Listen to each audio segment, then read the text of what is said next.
Hey guys, just wanted to touch base, check in, see how things are going. But primarily for today, what I wanted to do is go over some of the things that you guys should have now in terms of making your model. The first 2 days for this week, you guys looked at an experiment with a paper bottle and a hand and some paper bits, and whether you're able to do it or not, you at least hopefully saw the video to look at why the plastic bottle was attracted to both the paper bits as well as to your hand. And you guys drew some models and answered some questions. And I wanted to kind of go over the main characteristics that your model should have. As we start to actually gain our scientific knowledge on why some things stick and other things don't, I really wanted to make sure that you guys understood what your model should look like at this point. So what I'm going to do is I'm going to walk you through again the 5 things every model should have.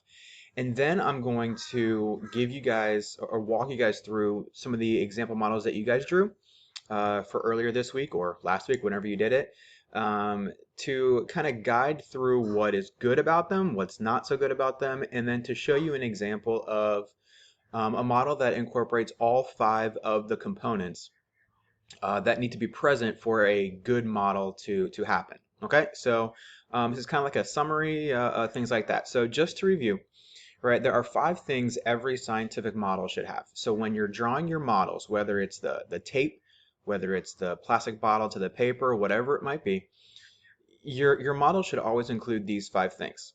It should include all key components and observations. So when it comes to your model, I should be able to see everything that you can physically observe in within reason, in your model. And I'll again show you some examples of that in a little bit. It should also illustrate the relationships. So when you're making your model, I should see why this is happening. And again, I'll show you some examples in a little bit. They should include labels. It should be neat and organized. That's fairly obvious. And then it should be able to make a prediction for the cause and effect that was observed. So when we are doing our models, I should be able to tell why, not just what happened, but I should be able to see the why behind your prediction for what you think was going on. So I'm going to show you some examples of some of the models that you guys drew, and we're going to kind of very quickly touch on what was good, what was missing, and then at the end, I'm going to show you a good example of the model for at least the paper bottle and the hand example from earlier this week. Okay, so this is an example. I don't know who did what for this, so I'm not really, I don't really care who drew what, but this is some examples of some of the drawings that you guys drew. So we're just gonna kind of go through them real quick. This is again the plastic water bottle before it was rubbed with the fur, and then after it was rubbed with the fur. And we're just gonna walk through and see, does this incorporate all 5 aspects of a good model? So remember, a good model should include all of your observations. So in this case, observations were before it was rubbed with fur, nothing happened. After it was rubbed with fur, the bottle was attracted to the hand. So does it include all the observations? Yeah, there's one observation. It was attracted after, and it did nothing before. So good for the one. Second thing is, does it show the relationships? Remember, the relationships should indicate the attractive force or what was going on or something along those lines. And I would say this one pretty close to it. So it does illustrate a relationship of moving this way, and it does include a relationship where there are some charges that are now on the water bottle that weren't there before. So I would say that, yeah, this one does show relationships. I would say there's a component missing that we'll get to, but for this one, we have first 2 checks. Is it neat and organized? Yep. Drawing is as good as can be with this program, so that's awesome. Does it include labels? I would say not so much. Obviously, these things should be self-explanatory as they're charges, arrows meaning that they're moving, but there's nothing that indicates kind of why. And that's the last part, is the prediction. So I would say that there should be at least a couple of labels on either this side or this side. For one, this side indicating that everything is neutral, that there's nothing happening. I mean, there should be some charges here, and again, I'll show you that in a little bit. So I would say it's missing some labels. And then for a prediction as to why. So I see charges here, and I see it moving to the hand here, but do I know why? Does anything in this model illustrate why a positively charged bottle would be attracted to the hand? And the answer is no. Now, you might know the reason why, but in this model, I don't see that relationship. So this is an awesome model. It's got basically 3.5 of the 5 components. So that's pretty good. But we're trying to shoot for all 5. And again, I'm going to show you other examples as we go on. So kind of going through, this one has labels, okay? But again, it's missing that key relationship as to the why, and it's missing the charges that are going to be there. There's an explanation here, which is good. So it's got labels, it's neat and organized, it shows observations, but again, it's missing that key predictive component that is essential on the why. Okay, so I can see what's going on.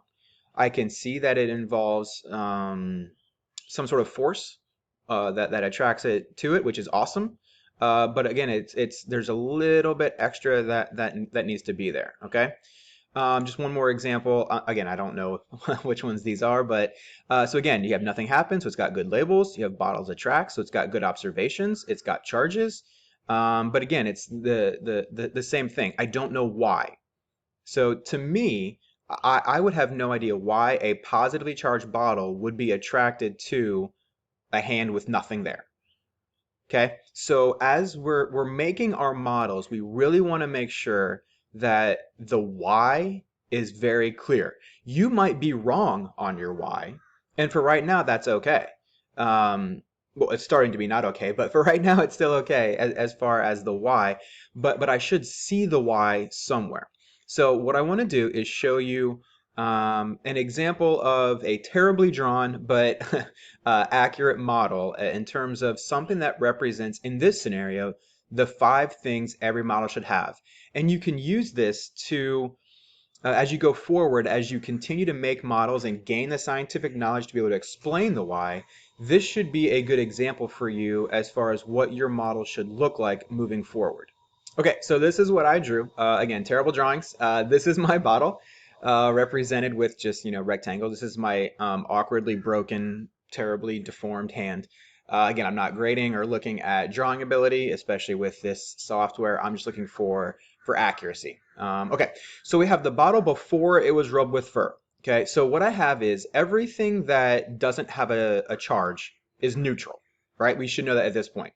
Neutral objects don't have a charge, meaning they weren't rubbed with something or they didn't gain some electrostatic charge, so they are neutral, which means they have an equal number of positive and negative charges. Okay, you got your protons, your electrons, but they should have an equal number of positive and negative charges. That's what neutral means. So I have a hand that's neutral and I have a bottle that's neutral. I have labels. Both objects are neutral, so nothing happens. So I have observations, nothing's going on. I have labels, and I have something that shows the why. Why aren't they moving? Because they're both neutral, and neutral objects don't go near each other. Now, once I rub the bottle with fur, now the bottle has gained a charge. Now, you technically don't know which charge it has, negative or positive. Spoiler alert, it's got a negative charge. But you don't know that yet. You just know that it has a charge. So if this were reversed, if these were all positive and this was negative, that's fine. Okay, you just know that after being rubbed with fur, the bottle has gained a charge of some sort. The hand stayed neutral. So nothing changed with the hand. So in my model, my observations were the bottle gained a charge. Hand did not. Hand is still neutral. Bottle now has a charge. So that's the first part. Other observation. The bottle was attracted to the hand. You can see that with the arrows represented here. So observations, done. Relationships, arrows, it's moving towards it, done. Is it neat? As neat as can be. Is it organized? Yeah. Is it labeled? Yeah. All the labels are there for both sides. And the final component is, does it show relationships as to why? So in this case, I have in this case, the electrons, the charge. And what happens is when you have a charged object, which is what you should have just learned, when you have a charged object, it's attracted to a neutral object because the excess charge, whatever charge it might have, is attracted to the opposite charge in the neutral object. So my hand is neutral, my bottle has a negative charge, Negative opposites attract, so the negative is charged to the positive or attracted to the positive, which is why a charged object will always be attracted to a neutral object because the negative charges are attracted to the positive charges. And just to make it clear, I explained it down below as well in my model. Opposite charges attract. The bottle gained a negative charge, so it is now attracted to the positive charges in the hand. Okay, so this is a good representation of a model of this particular example, where before it was neutral, nothing happened, bottle gained a charge, it was attracted to the neutral object because it now has a negative charge and is attracted to the positive charges in the neutral hand. So that's why a charged object will always be attracted to a neutral object. And that is, again, step one in our understanding of why things stick together and other things don't.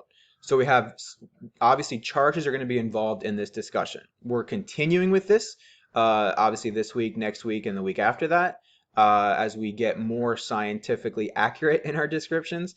But what you're going to be doing today and tomorrow is analyzing good models for today.